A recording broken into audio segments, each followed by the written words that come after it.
Sometimes evil doesn't scream. It doesn't slam doors. It doesn't leave bruises you can photograph. Sometimes it seeps in quietly through locked doors, unmarked bottles, and silences too loud to ignore. This story isn't just about two missing children. It's about what they might have breathed in, inhaled, absorbed. It's about a house that smelled like cleaning agents long after the dishes were done.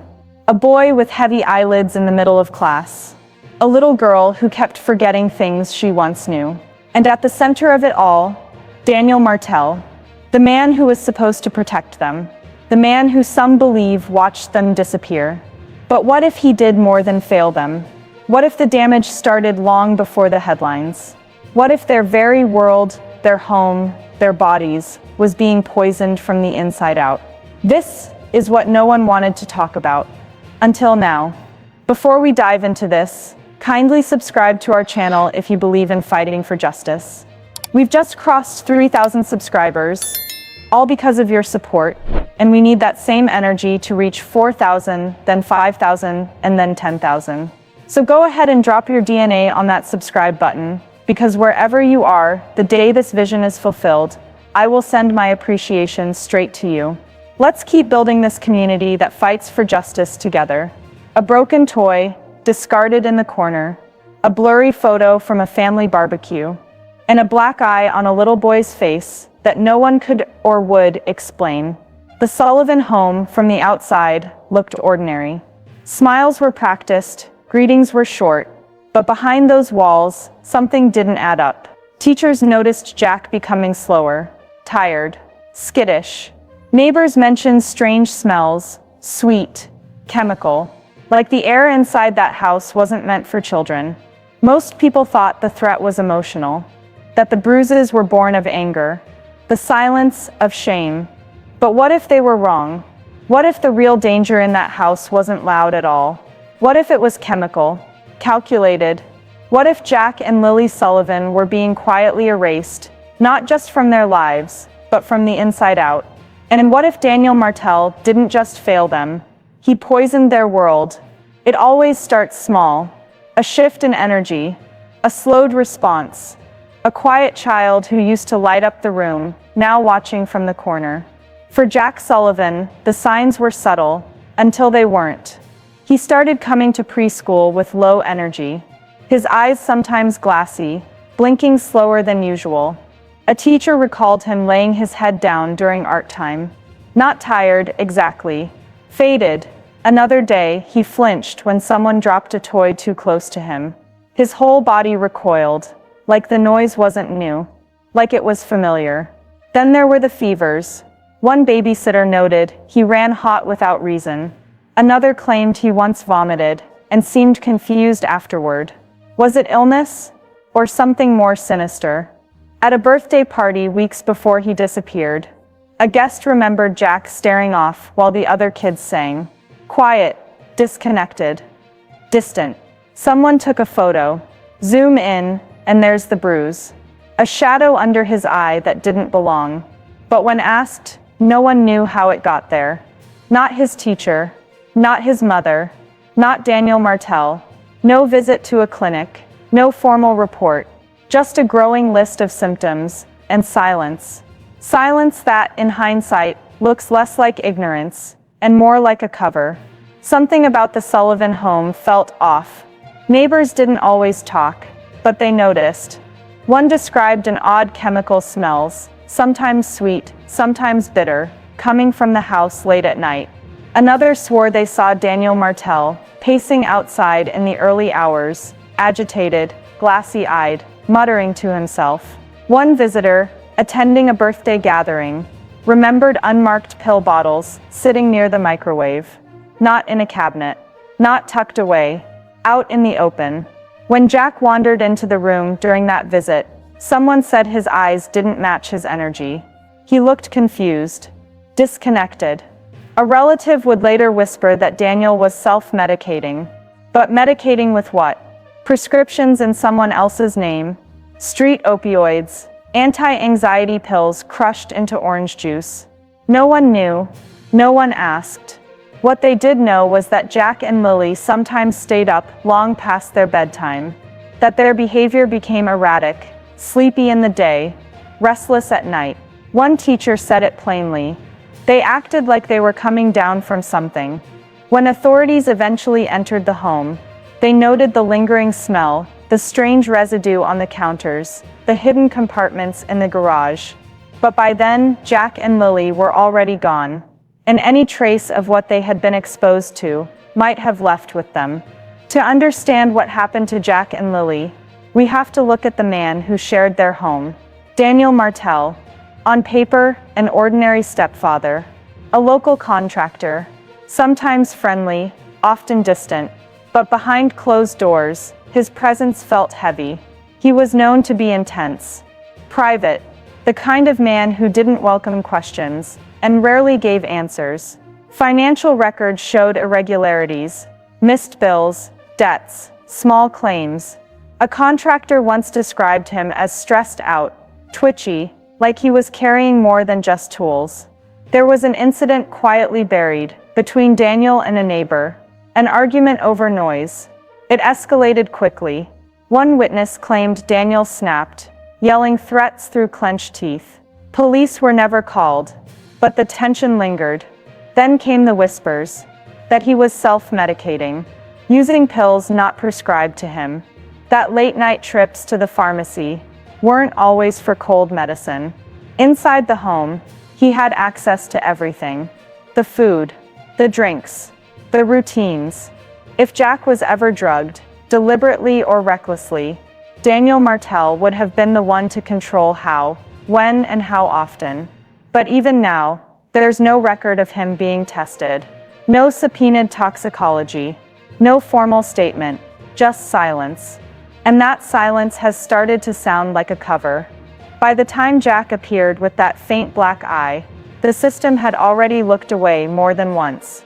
Months earlier, a pediatric nurse noted delayed speech and erratic behavior in Jack during a clinic visit. She reportedly filed a developmental concern with Child Protective Services. CPS opened a short-term file. Notes were taken. A home visit was scheduled, but never completed. Weeks later, the file was closed. The official reason: parental stress within normal range.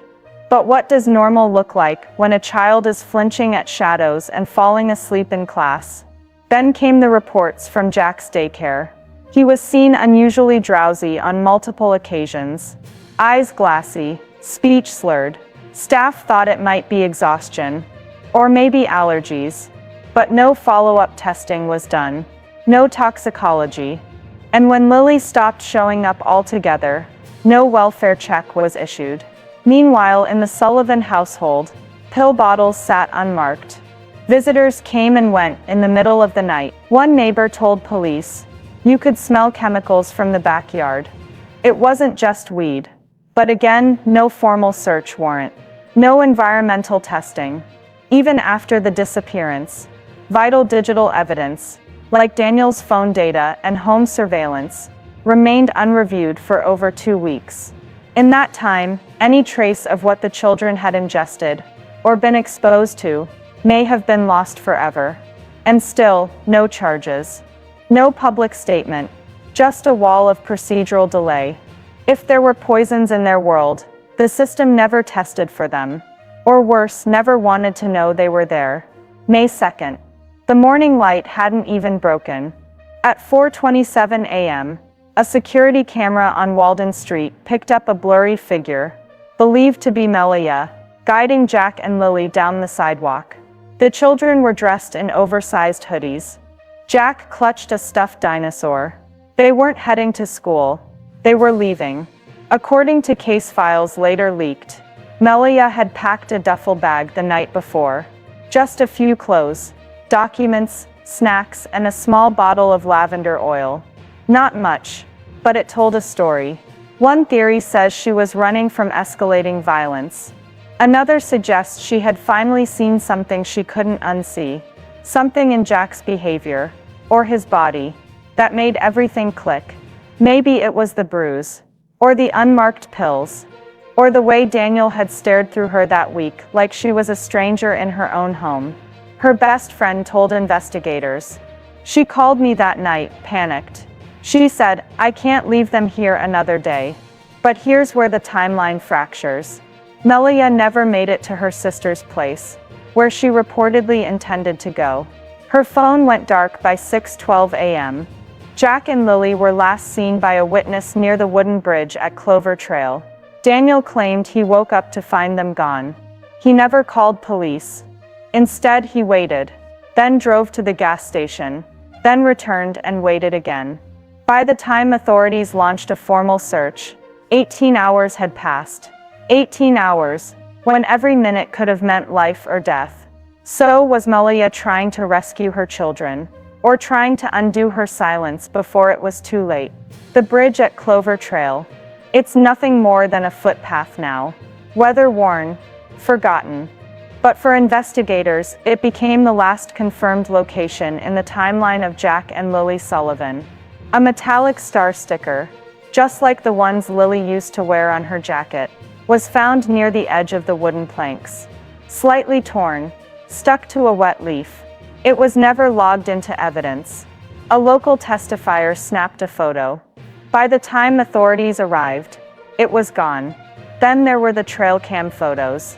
RCMP had cameras in place as part of a wildlife study, ones that captured movement near the trailheads. But those images? They weren't reviewed until 12 days later. Why weren't the cameras accessed the moment the children were declared missing?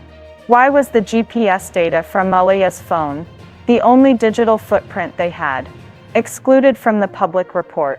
According to leaked case notes, her device had pinged near an abandoned trailer, half a mile from the bridge. No warrant was issued to search it. When independent volunteers checked the site weeks later, they found child-sized clothing buried in a fire pit. Baggy jeans, melted soles, a zipper tag that read Sully. DNA analysis was inconclusive. And just like that, that lead went cold. But here's what truly haunts those following the case. Why did every possible clue slip away? Every photo, every object, every testimony, either ignored, misplaced, or discredited. Was it incompetence? Or something more deliberate? Daniel Martel didn't vanish. He simply withdrew, strategically. In the weeks following Jack and Lily's disappearance, Daniel wired up. He stopped speaking to reporters. He stopped attending community searches. And yet he was never formally named a suspect. Why? Friends described him as reclusive, but not dangerous. He claimed he was cooperating fully in his own way. But there's something deeply troubling about how he moved. He sold his truck, deleted years of online activity, filed paperwork for power of attorney over Malia's finances, just days before she stopped responding to calls. He visited the school to request Jack and Lily's belongings. Alone. The principal refused. A quiet internal report was filed. But that file? It never made it to the case folder. Daniel, according to multiple sources, also tried to block Malia from accessing their joint property. Claimed she was mentally unwell and unstable around children. But this was the same man who months earlier left Jack home alone while allegedly running errands for 6 hours. The same man who once told a friend at a hardware store, "If those kids keep screaming, I'm gonna lose it. I swear I'll make him sleep." No one called it in.